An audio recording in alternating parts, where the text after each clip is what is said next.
This is our main focus here also at the LMU in Munich.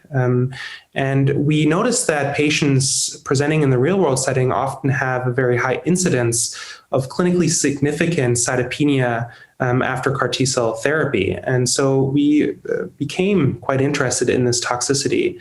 And in the real-world setting, we find that patients have a quite high or strikingly high incidence of hematotoxicity. For severe thrombocytopenia, we're at around 70%, anemia, transfusion-dependent anemia, it's also around 70%. And then for neutropenia, when the ANC less than 500, it's almost all patients that develop this toxicity, around 90%. And about 75% develop prolonged neutropenia, meaning an ANC less than 1,000 measured after day 21 after CAR T-cell transfusion. Basically, we were interested in looking at potential biomarkers that can be identified prior to CAR T-cell therapy that would help us understand which patients are at risk. And so for this, we looked at the endpoint of clinically significant neutropenia, meaning an ANC less than 500 measured between day 0 and day 60 after CAR T-cell transfusion.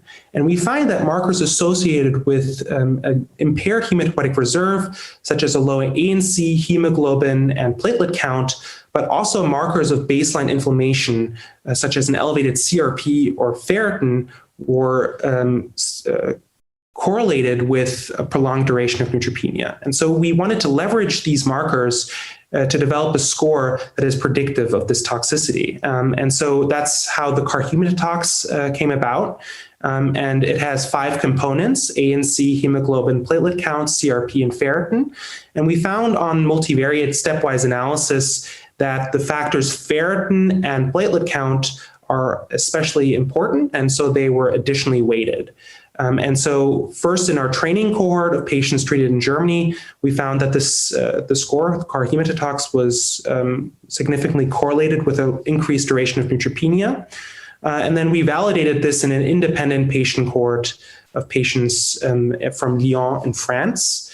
And there we find that the score is also predictive of an increased duration of neutropenia, and also the binary outcome of severe neutropenia longer than 14 days. We really see a couple of clinical applications. Number one is simply risk stratification prior to lymphodepletion, so getting a feeling, what are our patients that are at risk for this toxicity?